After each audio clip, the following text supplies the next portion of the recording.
Hi friends, welcome to our channel. రైతు మిత్రులందరికీ నమస్కారం.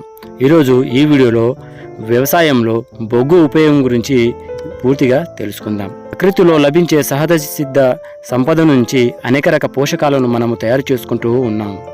అతి తక్కువ ఖర్చుతో భూసారాన్ని పెంపొందించుకునే అవకాశం ఉంటుంది.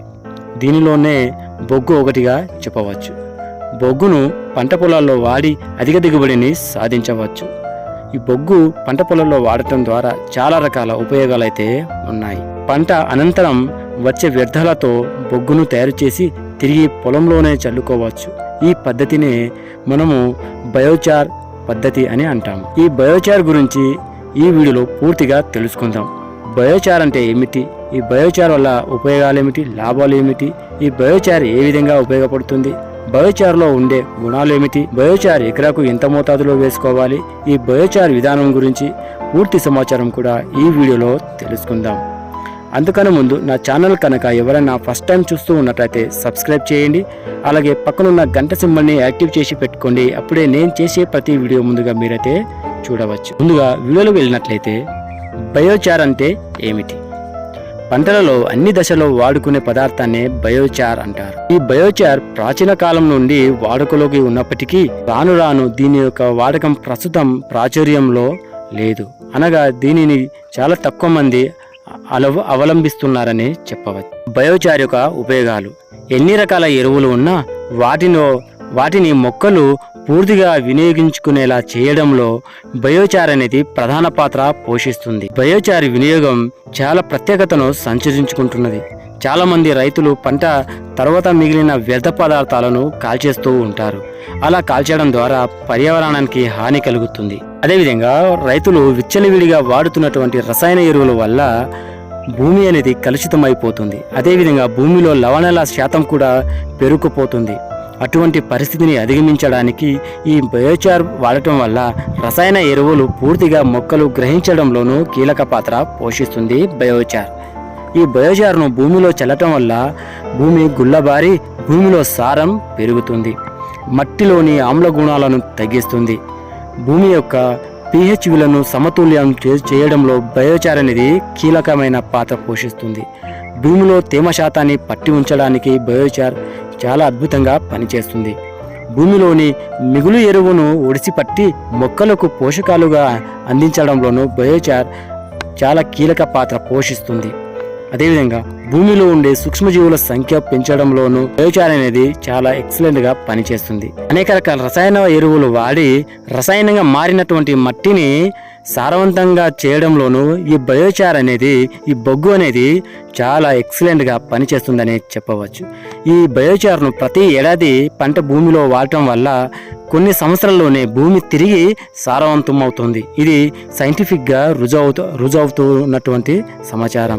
బయోచార్ను భూమిలో ఒక్కసారి వేయడం ద్వారా 8 నుండి 10 సంవత్సరాల పాటు మొక్కలకు సారం అందించడంలోనూ కీలక పాత్ర పోషిస్తుంది బయోచార్. కాబట్టి పంటలపై వేసే ఖర్చు ఈ బయోచార్ వాడటం వల్ల తగ్గించుకోవచ్చు. ఈ బయోచార్ పంట పొలంలో చల్లుకోవడం ద్వారా 60% వరకు అదనపు ఖర్చును మనము తగ్గించుకున్న వాళ్ళం అవుతాం. బయోచార్లో ఉండే మూల పదార్థాలు మనం కనుక చూసుకున్నట్లయితే ఈ బయోచార్ అనేది ఒక కర్బన పదార్థం. ఇందులో కార్బన్ 77%, నైట్రోజన్ 44%, ఫాస్ఫరస్ 2.7%, పొటాష్ 3.9% వరకు ఉంటుంది. వీటితో పాటుగా హైడ్రోజన్, ఆక్సిజన్, సల్ఫర్ వంటి పోషకాలు కూడా ఈ యొక్క బయోచార్లో లభ్యమవుతాయి. సో ఈ విధంగా బయోచార్ అనేది పంటలలో చాలా రకాలుగా ఉపయోగపడుతుందని చెప్పవచ్చు. ఈ తర్వాత కనుక చూసుకున్నట్లయితే బయోచార్ తయారీ విధానం. బయోచార్ తయారీ విధానం కనుక చూసుకున్నట్లయితే ఈ యొక్క బయోచార్ తయారీ విధానానికి చాలా రకాల పద్ధతులు ఉన్నాయి. అందులో సర్వసాధారణంగా రైతు ఆధీనంలో స్వతహాగా తయారు చేసుకునే విధానం గురించి ముందుగా చర్చించుకుందాం. పంట కోత తర్వాత వచ్చేటటువంటి వ్యర్థ పదార్థాలు ఏవైతే ఉంటాయో, అనగా పంట వ్యర్థాలు అనగా మనకు మొక్కజొన్న, జొన్న కంకిలు, పత్తి, కంది కట్టెలు, అదేవిధంగా ఈ పంట నుంచి వచ్చేటటువంటి అన్ని రకాల వ్యర్థాలను ఒక దగ్గరికి చేర్చి దానిని ఆక్సిజన్ లేకుండా కాల్చడం ద్వారా వచ్చిన బొగ్గుని పొడి చేసి వ్యవసాయంలో చల్లుకోవాలి. అలా చల్లుకోవడం ద్వారా చాలా రకాల ఉపయోగాలు అయితే ఉన్నాయి, ఇందాక మనం చెప్పుకున్నట్టు. ఈ బయోచార్ తయారీలో 2x2 సైజులో ఒక గుంతను తయారు చేసుకోవాలి. ఆ గుంతలో క్రింది వైపు ఒక రేకును అమర్చుకోవాలి. ఆ తర్వాత పొలం నుండి వచ్చినటువంటి వ్యర్థాలన్నింటినీ వేసి ఆ పైన మరొక రేకును కప్పి కాల్చి వేయాలి. అలా కాల్చిన తర్వాత వచ్చినటువంటి ఆ బొగ్గునే బయోచార్ అంటారు. ఆ విధంగా పంట తర్వాత వచ్చేటటువంటి వ్యర్థాలను కాల్చిన తర్వాత వచ్చే బొగ్గునే బయోచార్గా వాడుకోవచ్చు. పంట పొలాల ద్వారా వచ్చేటటువంటి వ్యర్థాలే కాకుండా బయట దొరికేటటువంటి కలప వంటి కట్టెలు వంటి చెక్కలు వంటి ఈ చెక్కలను కాల్చి కూడా మనము బయోచార్ అనేది తయారు చేసుకోవచ్చు. ఈ బయోచార్ తయారు చేసే విధానంలో చాలా రకాలు ఉన్నాయి. వాటిని కింది ఫోటోల ద్వారా మనము గమనించవచ్చు. పంటలపై బయోచార్ యొక్క వినియోగం. పంటలపై బయోచార్ను ఎలా వినియోగించుకోవాలి కనుక చూసుకున్నట్లయితే, ఈ బయోచార్ను అనగా బొగ్గును మనము కాల్చిన తర్వాత వచ్చినటువంటి బొగ్గును పొడి రూపంలో చేసి చల్లుకోవచ్చు, లేదా వర్మి కంపోస్ట్లో కలిపి కూడా చల్లుకోవచ్చు.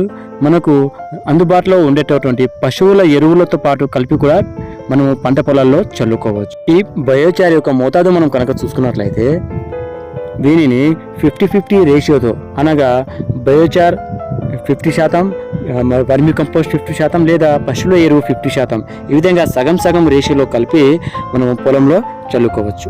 ఈ బయోచార్ అనేది మనం ఎంత ఎక్కువ మోతాదు తీసుకుంటే మనకు అంత మంచి ఫలితం అయితే ఉంటుంది. సో ఇది ఫ్రెండ్స్ ఈరోజు వీడియో కనుక మీకు నచ్చినట్లయితే లైక్ చేయండి, షేర్ చేయండి, సబ్స్క్రైబ్ చేసి సపోర్ట్ చేయండి. అలాగే పక్కన ఉన్న గంట సింబల్ని యాక్టివ్ చేసి పెట్టుకోండి. అప్పుడే నేను చేసే ప్రతి ఒక్క వీడియో ముందుగా మీరైతే చూడవచ్చు. అదేవిధంగా మీకు ఎటువంటి డౌట్స్ ఉన్నా కామెంట్ రూపంలో తెలియజేయండి, తప్పకుండా రిప్లై ఇవ్వడం అయితే జరుగుతుంది. Thanks for watching. జై హింద్, జై జవాన్, జై కిసాన్.